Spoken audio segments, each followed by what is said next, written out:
ক্লাসে আমরা ওয়ার্ডপ্রেসের কয়েকটি নতুন জিনিস আমরা দেখবো, সেটা হচ্ছে যে ইউজার, ওয়ার্ডপ্রেসে ইউজার তৈরি করে কিভাবে। তো এই জন্য আমাদের প্রথমে যেটা করতে হবে যে আমাদের ওয়ার্ডপ্রেসের পেজে লগ ইন করতে হবে। তো আমরা এখানে লগ ইন করিয়ে নিয়ে এবং পাসওয়ার্ড, আমরা পাসওয়ার্ড দিয়ে আমরা আমাদের অ্যাডমিন পেজে গেলাম। তো এখানে আমাদের দেখা যাচ্ছে যে দুইজন ইউজার তৈরি করা আছে। তো আমরা এই পেজটা কিভাবে পাবো, যে ড্যাশবোর্ডে যায় ইউজারে ক্লিক করলে আমরা ইউজার অপশনটা পাবো। তো ইউজার অপশনে যাওয়ার পরে এখানে হাসিবুল এবং রানা নামে আমাদের দুজন ইউজার তৈরি করা আছে, এবং হাসিবুল একে অ্যাডমিনিস্ট্রেটর হিসাবে এবং রানা একে হচ্ছে সাবস্ক্রাইবার হিসেবে দুজন ইউজার তৈরি করা আছে। এবং আমরা যে কোনো পোস্ট লিখবো, পোস্ট লেখার সময় আমাদের যেই নামে এখানে লগ ইন করা থাকবে, যেমন এখানে হাসিবুল নামে লগ ইন করা আছে, তো আমরা যখন পোস্টটা দিয়েছি তখন হাসিবুল নামে লগ ইন করা ছিল, এই জন্য তার তার এগেনস্টে আমাদের এই পোস্টগুলো দেখাচ্ছে। তো আমরা এইভাবে যদি নতুন কোনো ইউজার তৈরি করতে চাই, আমরা চাইলাম যে আরেকজন নতুন ইউজার তৈরি করবো, তাহলে এখানে শুধু এই নামগুলো দিয়ে দিলে হয়ে যাবে। আমি আরেকজন নতুন ইউজার তৈরি করলাম, নাম দিলাম আরিফ, একটা ইমেল অ্যাড্রেস, যে কোনো একটা ইমেল অ্যাড্রেস আমি দিতে পারি।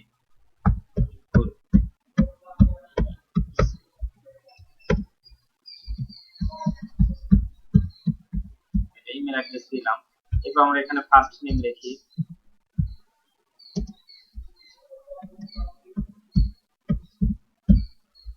লাস্ট নেম লিখলাম আমরা। এখানে ইচ্ছা করলে আমরা কোনো ওয়েবসাইটের নাম আমাদের প্রিফার, মানে এই যার ইয়ে করতেছি অ্যাড রিলেটেড যদি কোনো ওয়েবসাইট থাকে, তাহলে আমরা সেই ওয়েবসাইটটা এখানে আমরা দিয়ে দিব।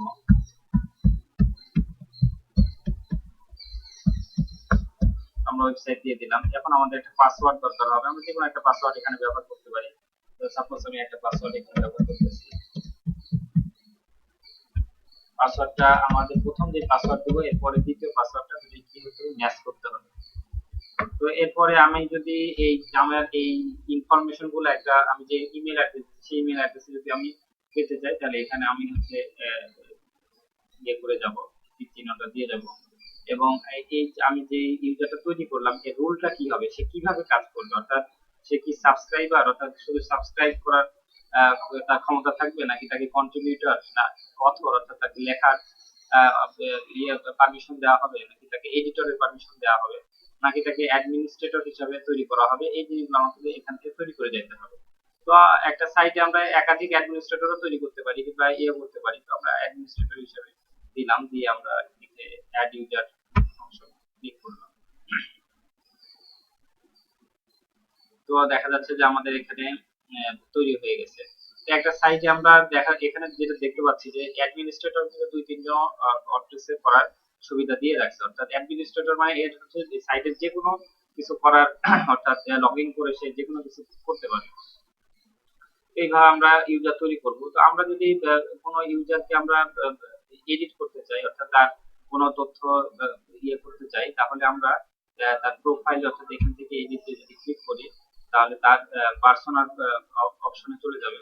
তো এইখান থেকে যে অপশনগুলো আছে, ভিজিবল এডিটর, অর্থাৎ disable the visible editor when writing, যখন লিখবে তখন এই এডিটরের ইয়েগুলো, অর্থাৎ এই কমেন্ট কিংবা ডেট, এগুলা যদি আমরা না রাখতে চাই, তাহলে আমাদের এখানে দিতে হবে। তো বাই ডিফল্ট আমরা এখানে এটা লিখে দিব। অ্যাডমিন কালার এখানে থাকবে। এখানে কিবোর্ড শর্টকাট এটা যদি আমরা অ্যাক্টিভ করতে চাই, এনেবল করতে চাই, তাহলে এখানে আমরা টিকটা দিয়ে দেব। তো টুলবার আমাদের যেহেতু দরকার হবে, এটা টিক দেয়াই থাকবে। এখানে ইউজার নেম যেটা দিছি আমরা, এটা চেঞ্জ করা যাবে না, এটা ইউজার নেম এটাই থাকবে। এই ইউজার নেম দিয়ে আমাদেরকে লগ ইন করতে হবে। এখানে রোল হচ্ছে অ্যাডমিনিস্ট্রেটর হিসেবে আমরা দিছি, এটা যদি আমরা অ্যাডমিনিস্ট্রেটর না করে আমরা চেঞ্জ করতে চাই, তো ওইটা দিয়ে আমরা এখানে দিয়ে দেব। ফার্স্ট নেম, লাস্ট নেম, এগুলো সবকিছু আমাদেরকে এখানে এডিট করার সুযোগ দিবে। এবং আমি যদি চাই যে আমি যে পাসওয়ার্ড এর জন্য ব্যবহার করছি, যে পাসওয়ার্ড দিয়ে আমরা লগ ইন করবো, সেটা যদি পরিবর্তন করতে চাই, তাহলে এখানে আমরা পাসওয়ার্ডটাও পরিবর্তন করে দিলে ওই পাসওয়ার্ডটা হয়ে যাবে। সবকিছু হয়ে গেলে আমরা যদি আপডেট দিয়ে দিই, তাহলে যে কোনো তথ্য যদি আমাদের ইয়ে হয় যায়, সেটা আপডেট হয়ে যাবে। একইভাবে ইওর প্রোফাইল, ইওর প্রোফাইল বলতে এখানে দেখাবে যে যার লগ ইন করা আছে তার প্রোফাইলটা এখানে দেখাবে। যেহেতু এখানে হাসিবুল নামে লগ ইন করা আছে, তার প্রোফাইলটা এখানে দেখাচ্ছে। এডিট থেকে ইউজারের এডিট থেকে ক্লিক করে আমরা যেই যেটা পাচ্ছি সেটা এখান থেকে আমরা দেখতে পাবো। তো এটা হচ্ছে আমাদের ইয়ে হচ্ছে ওয়ার্ডপ্রেসে ইউজারের কাজ। এরপরে যে অপশনটা আছে সেটা হচ্ছে টুলস। ওয়ার্ডপ্রেসে টুলস অনেক গুরুত্বপূর্ণ একটা অপশন। এই টুলস এর দ্বারা আমরা যে কোনো ফাইল এক্সপোর্ট ইম্পোর্ট এই কাজগুলো করতে পারবো। তো ইম্পোর্ট, যেটা ইম্পোর্ট অর্থ হচ্ছে যে অর্থাৎ বাইরে একটা সাইট থেকে কিছু তথ্য আমি আমার সাইটে নিয়ে আসবো। সাইট, ওই সাইটের পোস্ট লেখা কিংবা ইয়ে আমার হয়তো আমার আগে একটা সাইট ছিল, আমি নতুন একটা সাইট করছি। তো আগের সাইট গুলা তথ্যগুলো নতুন সাইটে নিতে হবে। তো আমি কি করবো, প্রথমে আমার সাইটের তথ্যগুলো ইম্পোর্ট করবো। ইম্পোর্ট করে, সরি, প্রথমে এক্সপোর্ট করবো। এক্সপোর্ট করে এটা একটা ফাইলে রাখবো। রেখে ওটা আমি যখন নতুন সাইটে নিতে যাবো তখন ওই সাইটে ওটা আমরা ইম্পোর্ট করে নিব। তো আমরা এই কাজগুলা আমরা একটা একটা প্রথমে আমরা ইম্পোর্ট ইম্পোর্ট অপশনটা দেখি। তো ইম্পোর্ট করার জন্য আমাদের আগে কি করতে হবে, এক্সপোর্ট করতে হবে। তো আমরা একটা সাইট ঢুকলাম, যে একটা সাইট হচ্ছে সার্জিও হ্যান্ডকুয়েট.com। এটা আমার একটা ক্লায়েন্টের সাইট। তো এই সাইটে ঢুকে আমরা এখানে অ্যাডমিনে লগ ইন করবো। লগ ইন করার পরে আমরা যদি চাই যে এখান থেকে আমাদের তথ্যগুলো আমরা ইয়ে করব, এক্সপোর্ট করব, এক্সপোর্ট করব।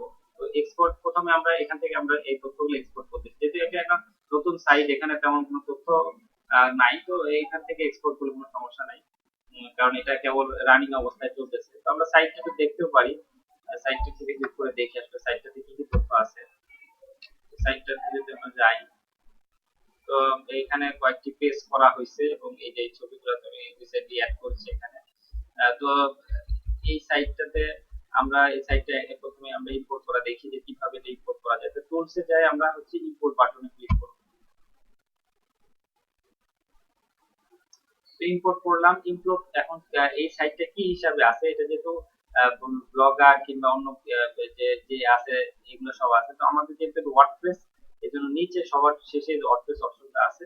তো আমরা এই ওয়ার্ডপ্রেস অপশনটা সিলেক্ট করব।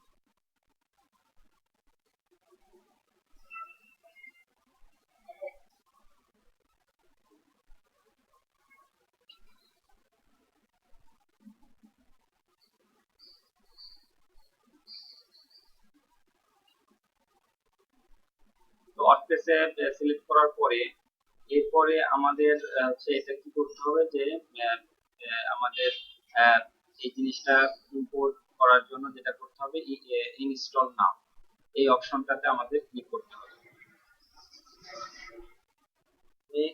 ইম্পোর্ট করতে যেটা নিয়ে আসলাম আছে ইম্পোর্ট করার জন্য আমরা এটা ক্লিক করলাম।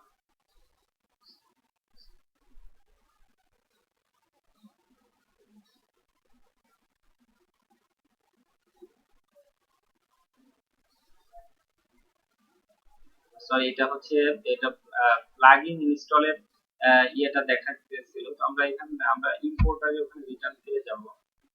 যাওয়ার পরে এখান থেকে আমাদের এখানে ওয়ার্ডপ্রেসটা, যেহেতু আমরা ওয়ার্ডপ্রেসটা ইয়ে করব, এজন্য এই জিনিসটা আমাদের ইয়ে করতে হবে। যাই হোক, আমাদের এখানে যেহেতু আমরা ওয়ার্ডপ্রেসটা ইম্পোর্ট করব, এইজন্য আমাদের ওয়ার্ডপ্রেসটা সিলেক্ট করতে হবে। ওয়ার্ডপ্রেস সিলেক্ট করলে আমাদের ওয়ার্ডপ্রেসটা ইয়ে করার অপশনটা দেখাবে, ইম্পোর্ট করার অপশন দেখাবে যে ইম্পোর্ট ওয়ার্ডপ্রেস। তো ইম্পোর্ট ওয়ার্ডপ্রেস যখন আসবে তখন আমাদের choose a file from your computer, maximum size 2 MB। তো ইম্পোর্ট অর্থ কি? ইম্পোর্ট অর্থ হচ্ছে যে আমরা কোনো ফাইল ওখান থেকে এখানে নিয়ে আসবো। তো যদি আমরা কোনো ফাইল ওখান থেকে নিয়ে আসতে চাই তখন আমাদের ইম্পোর্টটা করতে হবে। তো আমরা এই সাইটে যদি আমাদের অন্য কোনো কিছু ইম্পোর্ট, অর্থাৎ সাইটে আমরা বাইরে থেকে কোনো ফাইল নিয়ে আসতে চাচ্ছি, তখন আমরা ইম্পোর্ট করবো। তো আমরা এখান থেকে যদি কোনো ফাইল সিলেক্ট করে দিই, সাপোজ আমরা এখান থেকে একটা ফাইল, যে কোনো একটা ফাইল, অর্থাৎ যে ফাইলটা এখানে করা ছিল, আমরা একটা ফাইল এখানে ইয়ে করছিলাম। তো এই যে একটা XML একটা ফাইল আছে, এই ফাইলটা যদি আমরা এখানে সিলেক্ট করে দিই, সিলেক্ট করার পরে এরপরে আমাদের এইটা অ্যাক্টিভ হবে। অ্যাক্টিভ করার পরে আপলোড ফাইল এন্ড ইম্পোর্ট যদি করি, তাহলে ওই সাইটের ইনফরমেশন গুলা, অর্থাৎ যে ফাইলটা আমরা ইম্পোর্ট করলাম সেটা এখানে চলে আসবে। তো আমরা এখানে ইম্পোর্ট করতে যাচ্ছি না, বরং এই সাইট থেকে আমরা এই সাইটের তথ্যগুলো আমরা নিয়ে যেতে চাচ্ছি, তথ্যগুলো নিয়ে যে আমরা অন্য একটা সাইটে ব্যবহার করব। এই জন্য আমরা প্রথমে ইম্পোর্টটা ব্যবহারটা দেখে ফেললাম, কিন্তু আমরা প্রথমে এই সাইটের এক্সপোর্টের কাজটা আমরা আগে করব। এক্সপোর্ট করার জন্য আমরা আগে এক্সপোর্টে আমরা ক্লিক করলাম। এক্সপোর্ট করার পরে এখানে আমাদের এই অপশনগুলো দেখাবে যে আমরা যদি পুরো সাইটে সব কন্টেন্ট, পেজ এবং কন্টাক্ট ফর্ম যা আছে সবগুলো যদি আমরা এক্সপোর্ট করতে চাই, আমরা অল কন্টেন্ট এটাতে এই রেডিও বাটনে আমরা ক্লিক করে রাখবো। কিন্তু আমরা যদি শুধু এই সাইটের পোস্টগুলো ইম্পোর্ট এক্সপোর্ট করতে চাই, তাহলে শুধু এটার পোস্টগুলো আমরা নিয়ে যেতে চাচ্ছি সাইট থেকে, নিয়ে একটা ফাইলে রাখতে চাচ্ছি, তো শুধু আমি পোস্টগুলো সিলেক্ট করে দেবো। কিন্তু আমি যদি পোস্ট না চাই, শুধু পেজগুলো চাই, তাহলে শুধু পেজগুলো সিলেক্ট করে দেবো। একইভাবে যদি কন্টাক্ট ফর্ম চাই, কন্টাক্ট ফর্ম সিলেক্ট করব। আমরা যেহেতু সবগুলো চাচ্ছি, এজন্য আমরা অল কন্টেন্টটা সিলেক্ট করে আমরা ডাউনলোড এক্সপোর্ট ফাইল এখানে ক্লিক করব। ডাউনলোড এক্সপোর্ট ফাইলে ক্লিক করার পরে এটা আমাদের দেখাই দিতে হবে যে এটা কোন জায়গায় আমরা সেভ করব। তো এখান থেকে আমরা ওকে বাটনে ক্লিক করার পরে আমরা ডেস্কটপে এই জিনিসটা সেভ করতেছি, এবং এটা ওয়েবসাইটের নাম অনুযায়ী এটা এখানে সেভ হবে। বাস এই জিনিসটা আমাদের কি, আমাদের ডেস্কটপে এই জিনিসটা কি হয়ে গেল, সেভ হয়ে গেল। এই যে এইটাই সে আমাদের ফাইলটা, যে ফাইলটা আমরা এই সাইট থেকে আমরা এক্সপোর্ট করলাম। এই সাইট থেকে এই সাইটে যে তথ্যগুলো আছে, সেই তথ্যগুলো এখন আমরা এই এই এই ফাইলে আমাদের লোকাল যে কম্পিউটার আছে সেই কম্পিউটারে আমরা নিয়ে আসলাম। তো এই ফাইলটা আমরা এখন যদি অন্য কোনো সাইটে ব্যবহার করি, তাহলে এই সাইটে যে ইনফরমেশন গুলো আছে আমরা ওই সাইটে এই ইনফরমেশন গুলো পাই যাবো। তবে একটা বিষয় হচ্ছে যে এটা হচ্ছে একটা হচ্ছে থিম, একটা থিম ব্যবহার করে এটা তৈরি করা হয়েছে। আমরা যে সাইটটা তৈরি করছি, আমরা একটু দেখি আমাদের সাইটটা। তো আমাদের এই সাইটটার থিমটা ভিন্ন, যেমন আমাদের এখানে যেরকম এর হচ্ছে মেনুগুলো এইভাবে আসছে, তো আমাদের এই মেনুগুলোই আসবে, কিন্তু এই মেনুগুলো কিভাবে আসবে, এই মেনুগুলো এই এরকম এইভাবে আসবে, এটার ফরম্যাটে আসবে। তো আমরা একটু এক্সপোর্ট করে ইম্পোর্ট করে দেখি কি হয়। তো প্রথমে আমরা কি করলাম, ফাইলটা এক্সপোর্ট করে একটা ইয়েতে রাখলাম। এখন ওই ফাইলটা আমরা এই সাইডে ইম্পোর্ট করব। ইম্পোর্ট করার জন্য আমরা ইম্পোর্ট অপশনে যাই। আমরা প্রথমে ইম্পোর্টে ক্লিক করলাম।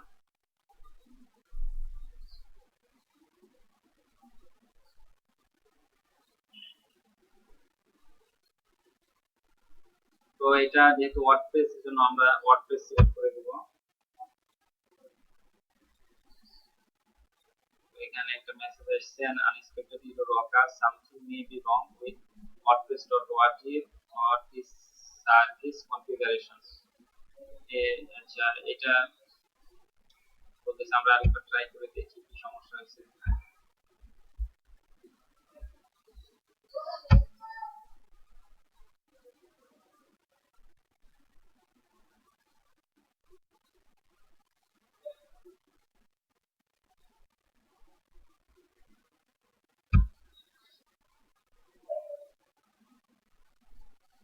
তো আমাদের যেহেতু ওয়ার্ডপ্রেস ইনস্টলার নাই, জন্য ওয়ার্ডপ্রেস ইনস্টলারটা আমরা আগে ইনস্টল করলাম।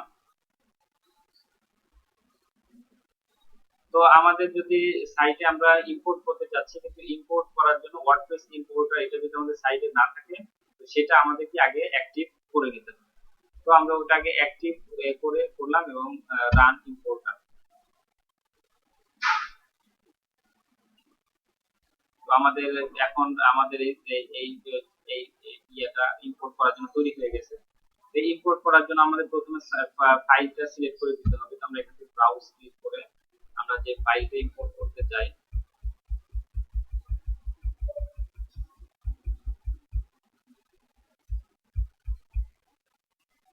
এই ফাইলটা আমরা সিলেক্ট করে দিলাম।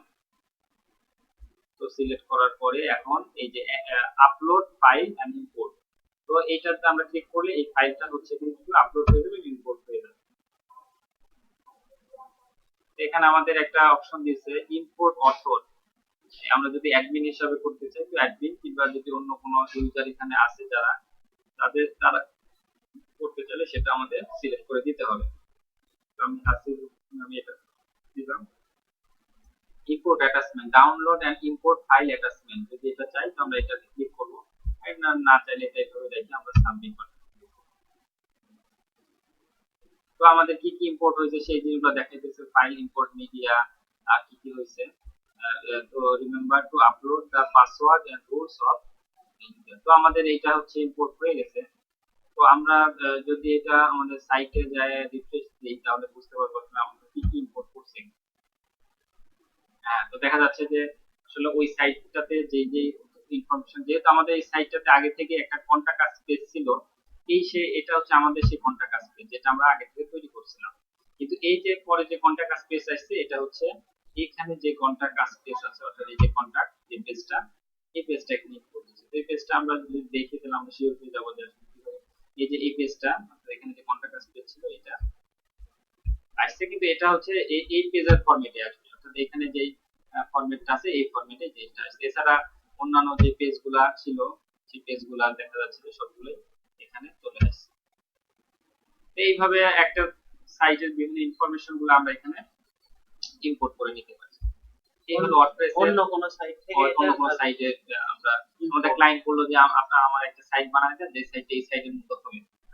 তো ওই সাইটের মতো হবে, অর্থাৎ ওই সাইটের তথ্যগুলো আমাদের এখানে ইম্পোর্ট করে দিতে এটা রেফারেন্স দিল যে এরকম এরকম ইম্পোর্ট।